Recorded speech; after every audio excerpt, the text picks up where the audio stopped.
Friends, welcome to my dean channel. நம்ம சேனலை subscriber பண்ணாதவங்க பண்ணிக்கோங்க. கூடவே பக்கத்தில் இருக்கிற பெல் ஐக்கானையும் கிளிக் பண்ணினீங்கன்னா நம்மளோட எல்லா அப்டேட்ஸும் உங்களுக்கு உடனுக்குடன் வரும். ஸோ வாங்க வீடியோக்குள்ள போகலாம்.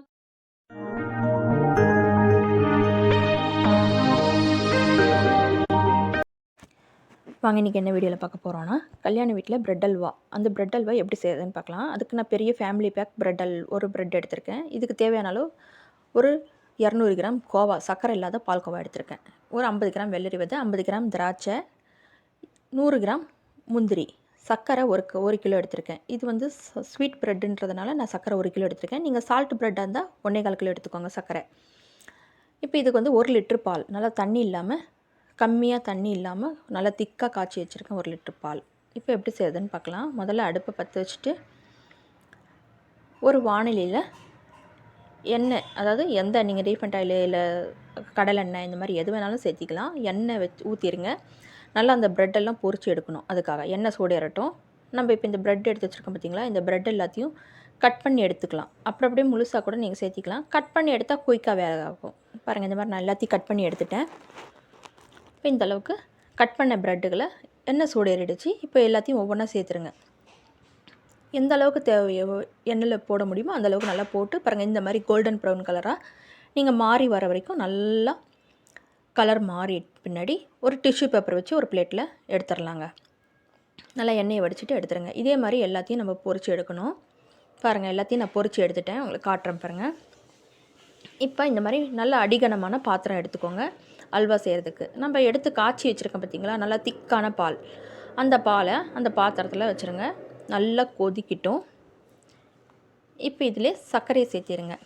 அதாவது நான் 1 கிலோ சர்க்கரை எடுத்துருந்தேன். உங்களுக்கு இன்னும் நல்லா தித்திப்பாக வேணும்னா நீங்கள் இன்னும் 1/4 கிலோ சேர்த்தி கூட எடுத்துக்கலாம். நான் வந்து சர்க்கரை எனக்கு போதுமான அளவு இருக்கும். இப்போ பால் கூடவே இந்த நான் எடுத்து வச்சுருக்கிற இந்த 200 கிராம் கோவாவையும் சேர்த்துருங்க.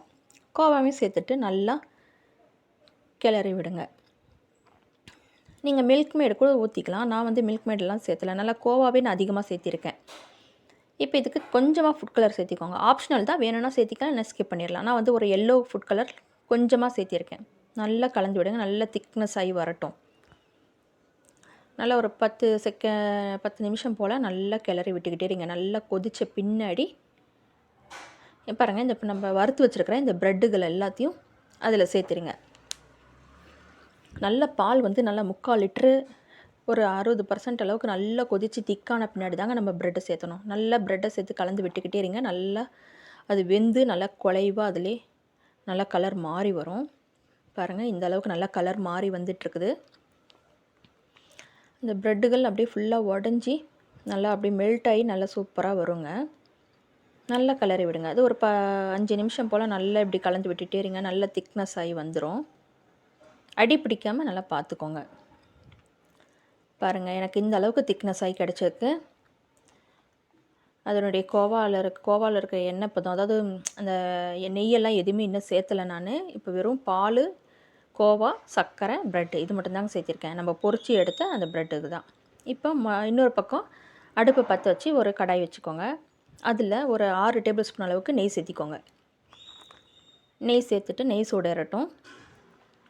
இப்போ நம்ம எடுத்து வச்சுருக்கிற இந்த 100 கிராம் முந்திரி அதை சேர்த்துட்டு நல்லா வறுத்து விடுங்க. கலர் லைட்டாக மாறி வர வரைக்கும் நல்லா வறுத்து விடுங்க.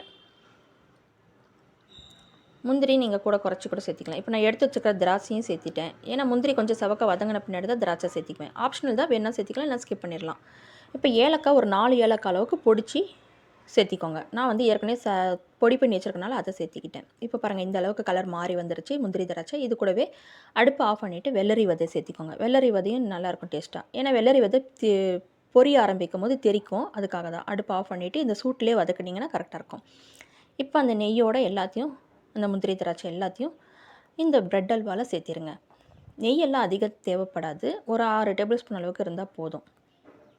இது வந்து ஒரு ஃபேமிலி பேக் அளவுக்கு சூப்பராக இருக்கும். இது தாராளமாக ஒரு 20 பேத்துக்கு உண்டான ப்ரெட் அல்வா கணக்கு. இது தாராளமாக சாப்பிட்லாம். அந்தளவுக்கு நல்லா டேஸ்ட்டாகவும் இருக்கும், ஸ்வீட்டு நல்லாவும் இருக்கும்.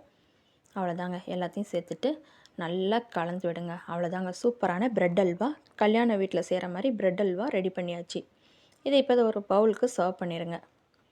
சுட சுட இன்றைக்கி பிரியாணி இந்த மாதிரி லஞ்சு செஞ்சுருக்கும் போது இந்த பிரெட் அல்வா ஸ்வீட்டும் நம்ம செஞ்சு சாப்பிட்டோம்னா அவ்வளோ டேஸ்ட்டாக இருக்கும். சட்டுன்னு ஈஸியாக ரொம்ப நேரம்லாம் டைம் எடுக்காதுங்க. சட்டுன்னு செய்யக்கூடிய ஸ்வீட் தான் இது. நல்லா டேஸ்ட்டாக சாப்பிட்ணும் அப்படின்னு நினச்சிங்கன்னா இந்த மாதிரி செஞ்சு சாப்பிட்டு பாருங்கள் ஒரு நாளைக்கு. அவ்வளோதாங்க,